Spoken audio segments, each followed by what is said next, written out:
Barcelona, 7 de octubre de 1978, el servicio a la raza. Vicente. Otra cosa de tipo místico, trascendente y elevado, y no corresponde al día de hoy como conferencia. Pero se podría hablar también de la muerte espiritual, y ya hemos hablado aquí del fenómeno de la iniciación, o del proceso de la iniciación, en el cual en cada paso obligado el hombre deja jirones de su ser, hasta quedar sin nada, y cuando no tiene nada ya es el todo, porque el cero es igual en el infinito que en lo finito, es nada. Si esta pizarra no tiene nada es el vacío, completamente, es la mente creadora. Si hay alguna cosa ya hay algo, y este algo forzosamente tiene que atraer la atención del yo. El yo ya no está con Dios, está con las cosas.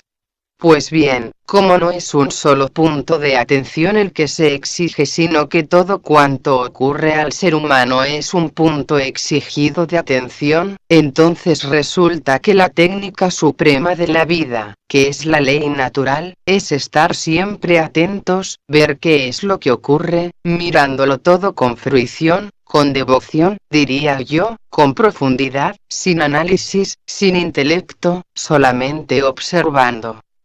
Cuando se llega a este momento seguramente se terminó para siempre el trabajo de los médicos y los psicólogos. No habrá problemas ya, el hombre será su propio maestro, su propio médico, su propio psicólogo. Falta mucho todavía, diría yo. Interlocutor.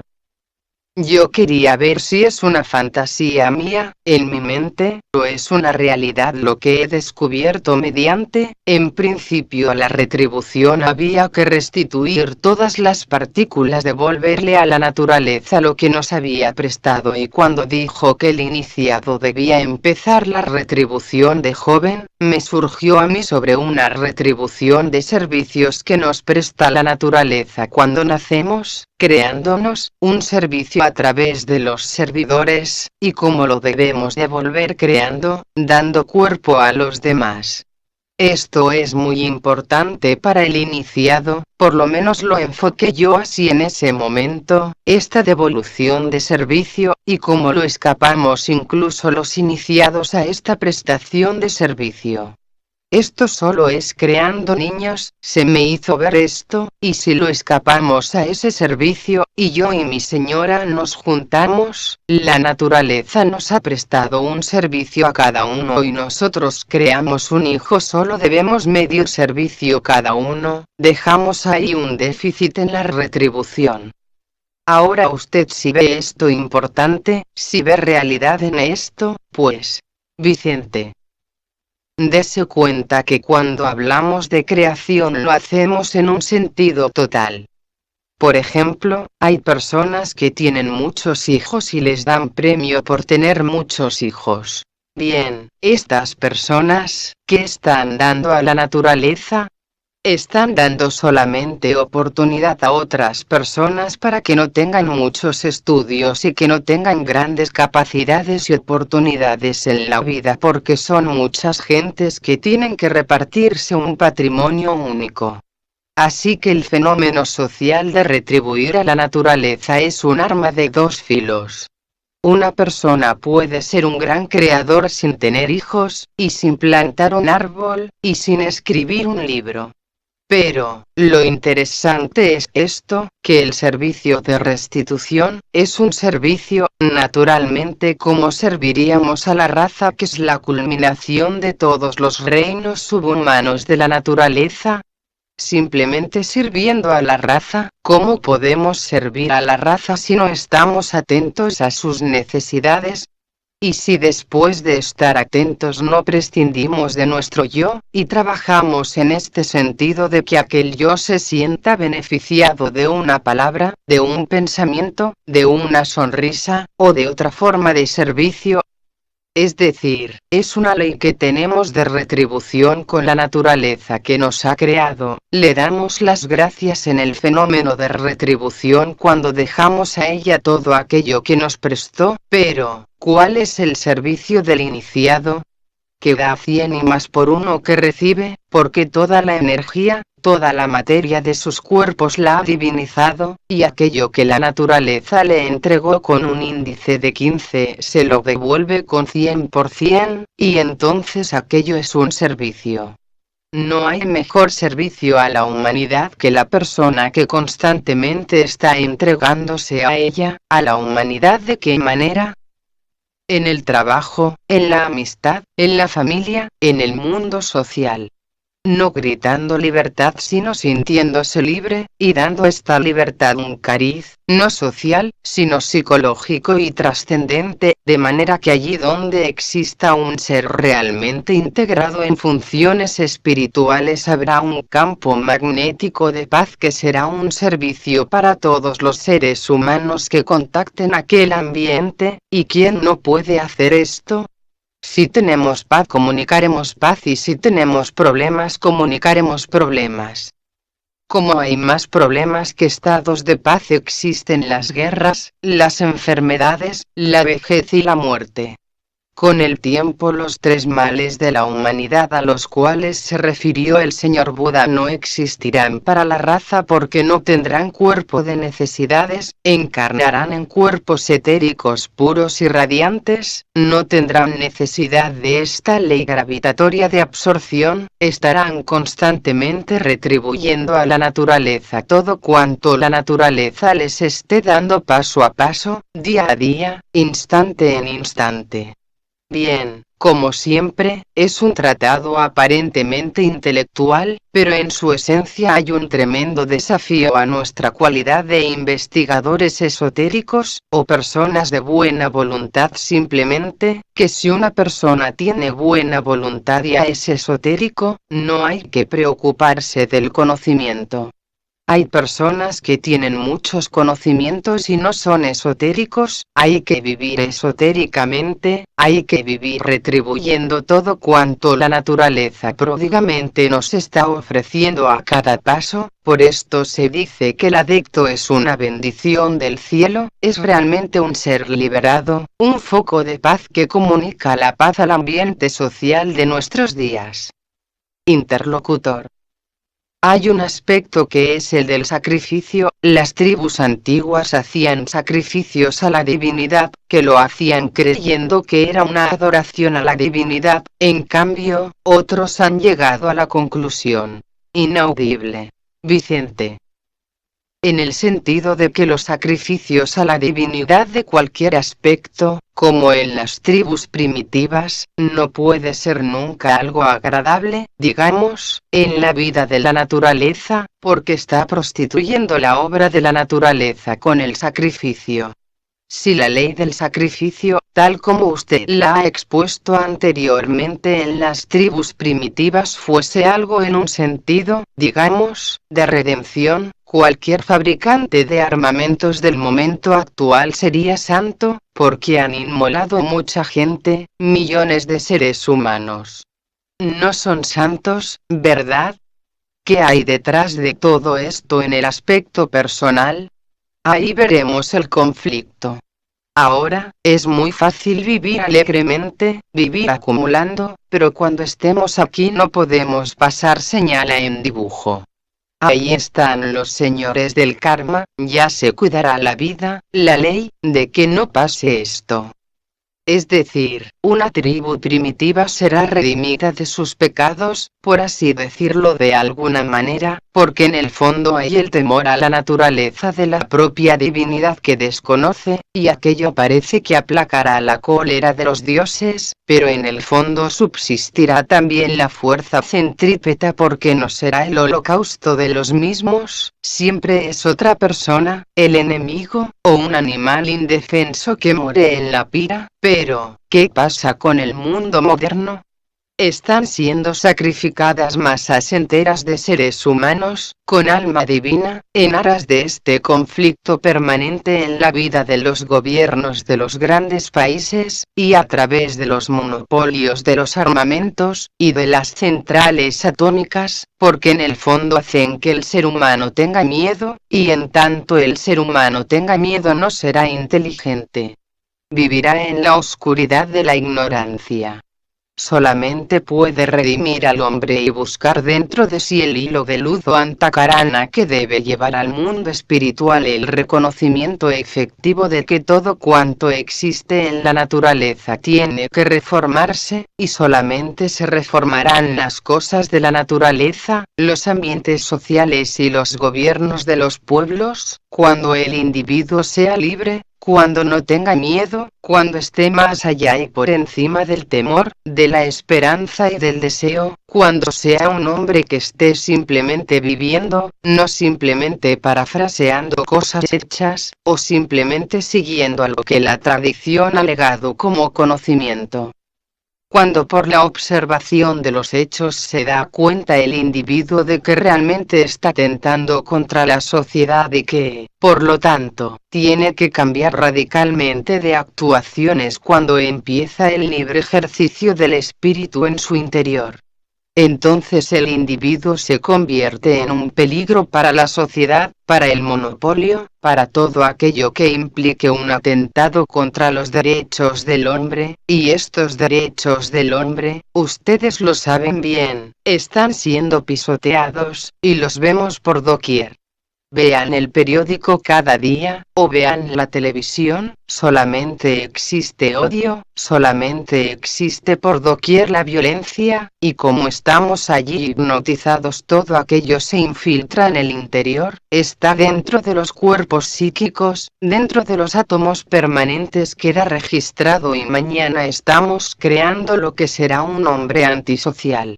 ¿Se dan cuenta lo fácil que es, y lo difícil que es también liberarse? Interlocutora. O sea, que con la ignorancia del ser humano hemos confundido el principio del ser humano, porque hemos dado vida a la forma exterior, y el sacrificio ha sido entre los unos y los otros, o sea, que nuestro sacrificio es interno, no externo. Vicente. Exacto. Interlocutora. Y de aquí ha venido todo, hemos sacrificado animales, hemos sacrificado personas y no nos hemos sacrificado a nosotros mismos. Vicente. Ahí está. Nosotros somos indulgentes para con nosotros mismos, y aun en el caso del sacrificio religioso no se quema el sacerdote, nunca. Aplica la llama a la pira para que se vayan quemando las reses o los seres humanos, ¿verdad? Ustedes saben, se han quemado los seres humanos por un simple sistema de criterio, y naturalmente ahora viene el karma también a retribuir. El karma es inflexible, es la ley, por lo tanto, la persona que no quiera caer, no bajo el poder digamos de los señores del karma, sino trabajar con los señores del karma para actuar mejor en la naturaleza, debe empezar ahora y aquí. No después, más allá, o en otro momento, porque aunque tengamos la idea de la reencarnación y digamos, pues bien, si hoy no lo hago bien, mañana, y bueno si muero pues entonces vendrá la reencarnación, y claro así perpetuamos nuestros defectos a través de las edades y estamos hoy en el siglo XX con los mismos deseos apremiantes, con la misma agresividad y con el mismo materialismo de las razas primitivas. ¿De qué ha servido entonces todo el proceso? Solamente para que ciertos seres puros se hayan liberado, y con su rastro de luz hayan dado la impronta de lo que puede ser un nuevo tipo de civilización, no lo que conocemos. Interlocutor. Una pregunta sobre el gráfico, usted ha diferenciado cuerpo causal y yo superior, entonces. Vicente. El cuerpo causal está manifestándose en esta circunferencia.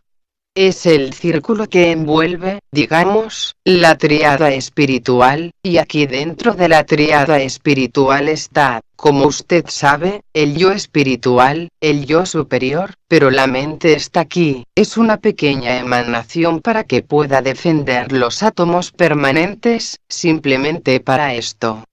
Entonces, el cuerpo de enlace es el yo espiritual, pero el yo divino, que es el ángel solar, está aquí en el cuerpo causal. Aquí, esto que está fluctuando, es el yo inferior que llamamos el yo espiritual o ángel solar en ciertos sistemas de entrenamiento espiritual.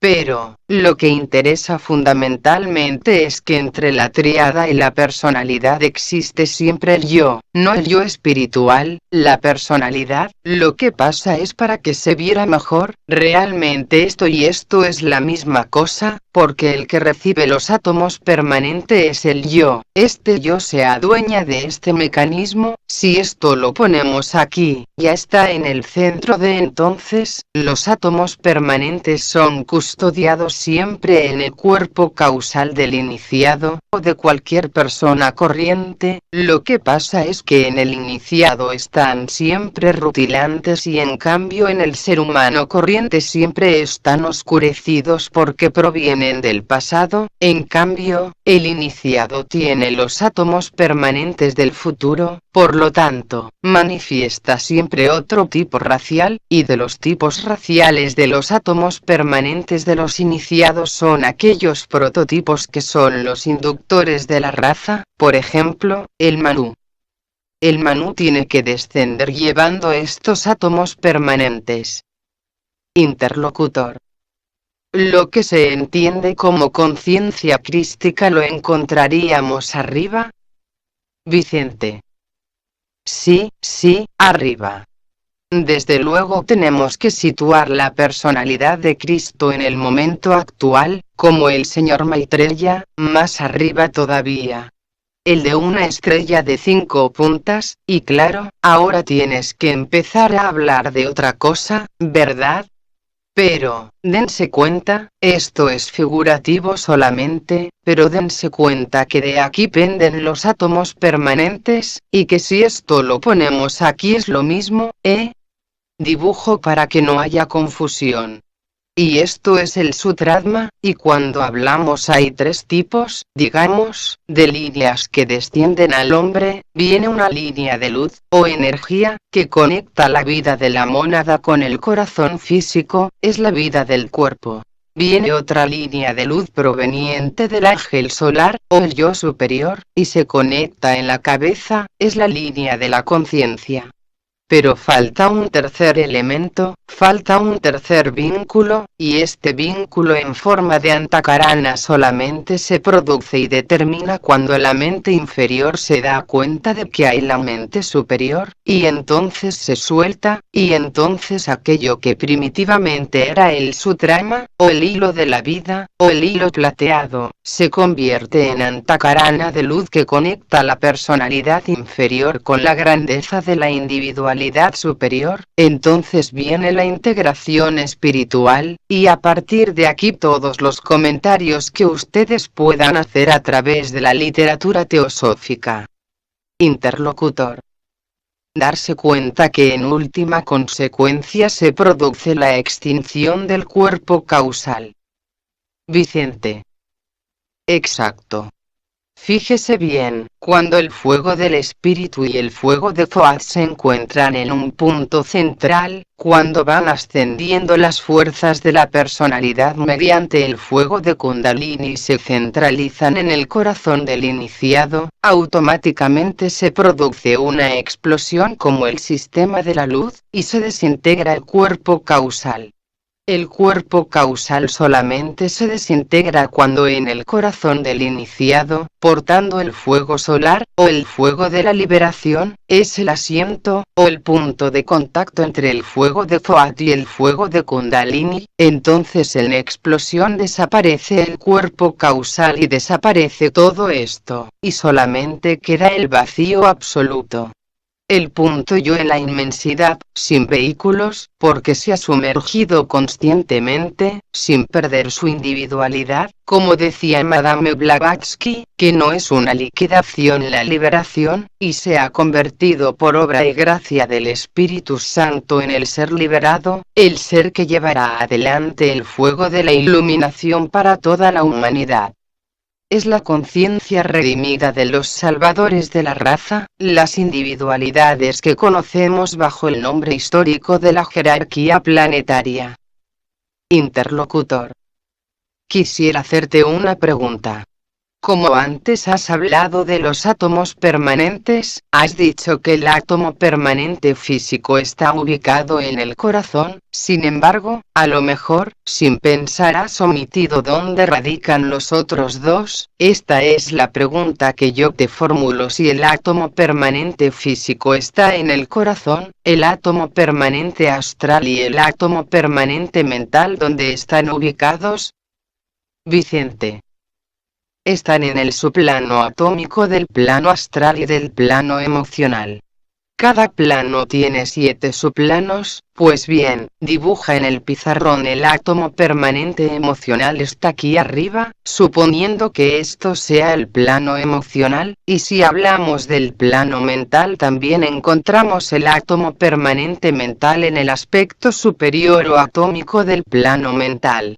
Así que el único que está sujeto a las variaciones de los señores del karma está alojado en el cuerpo físico, en el corazón, es el que inicia la vida en el momento de la concepción.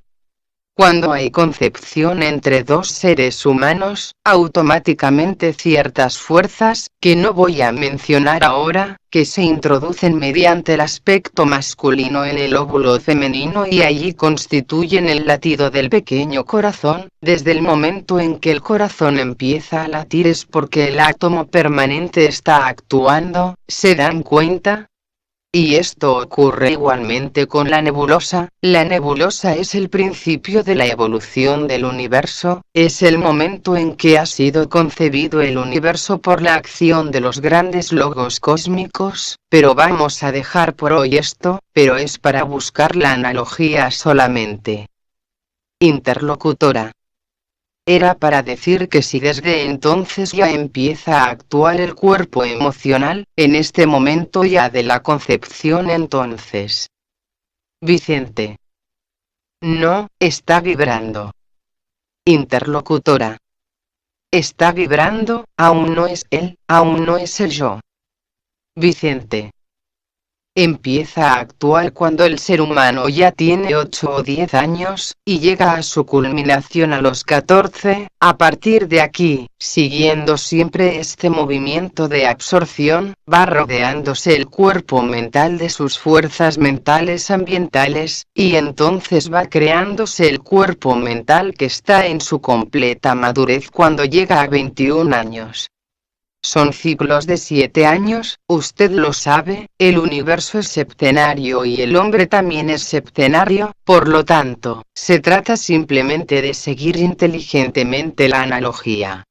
La persona que quiera seguir la investigación esotérica tendrá que utilizar forzosamente el principio hermético de analogía, igual es arriba que abajo, igual es abajo que arriba, y cuando se llega a esta concepción todo está hecho ya.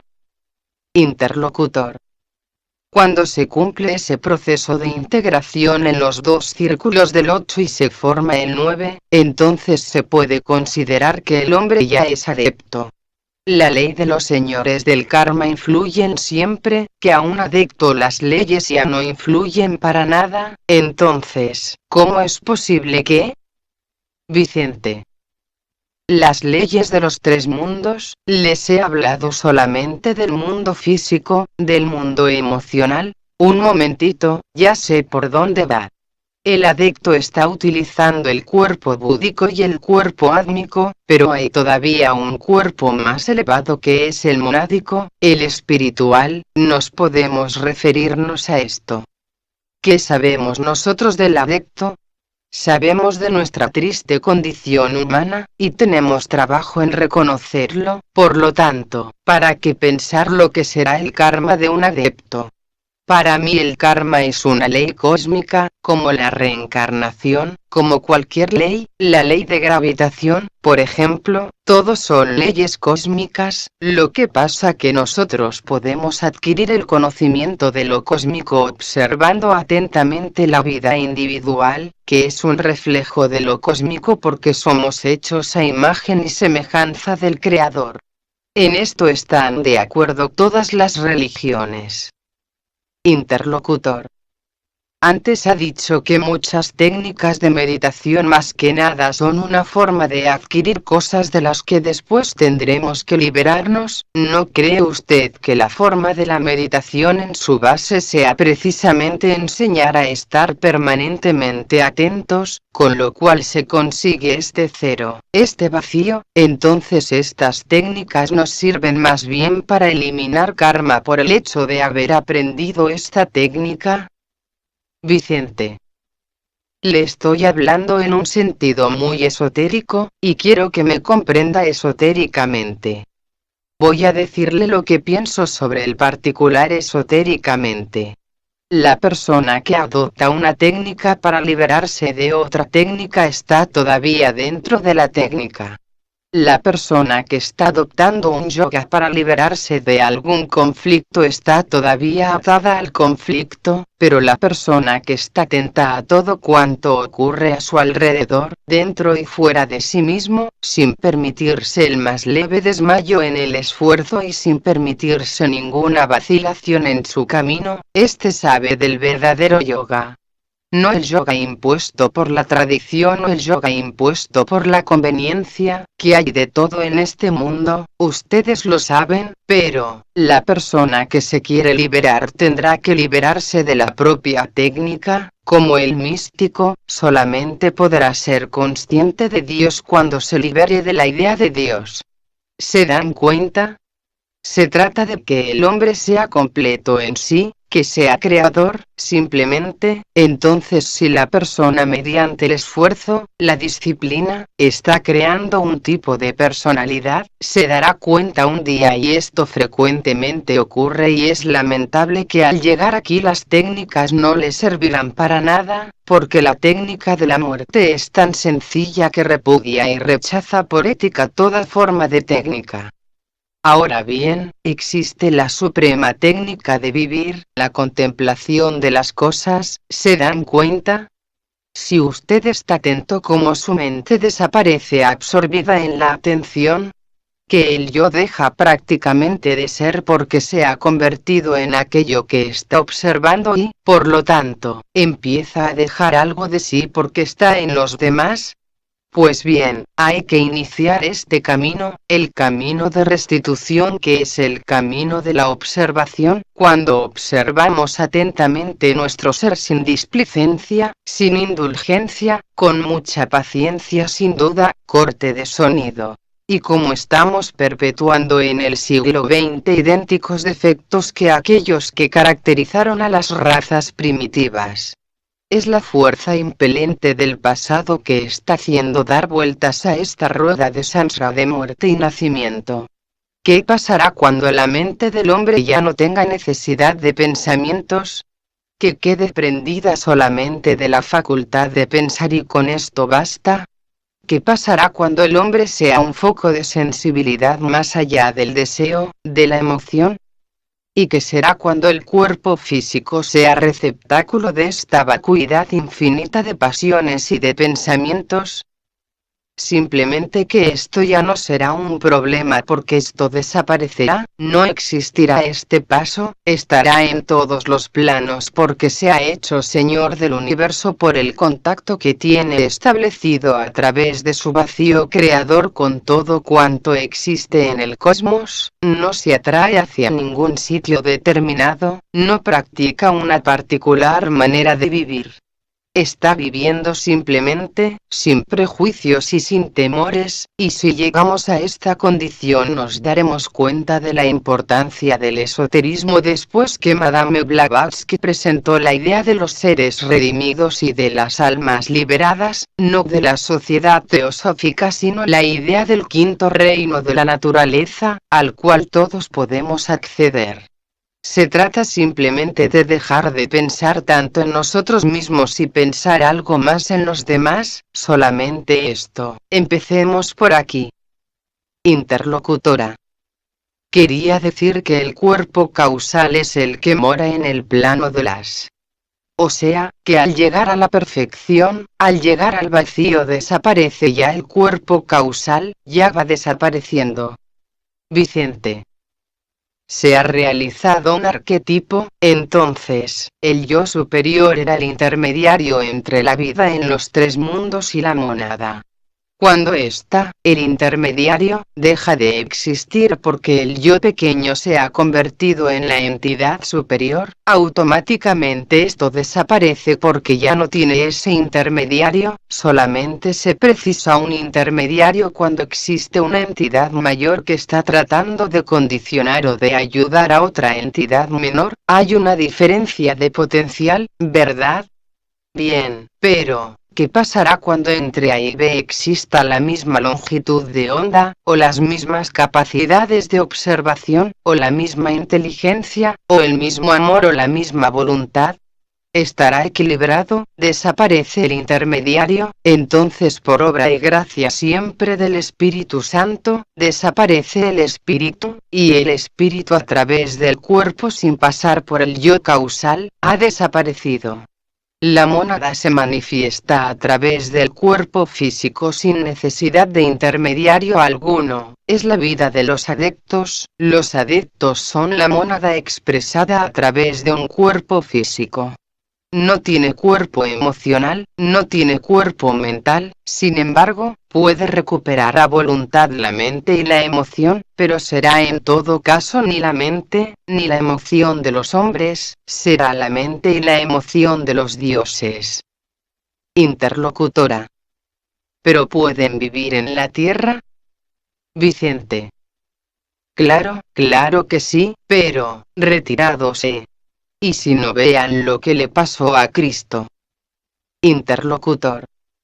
Yo lo que quería decirle, a ver si he entendido bien, o sea, nosotros no debemos porque tenemos que ser el amor, no debemos hacer música sino que tenemos que ser músicos, no debemos hacer arte sino que tenemos que ser el arte y nada más. ¿Es así? ¿Lo he comprendido bien? Vicente.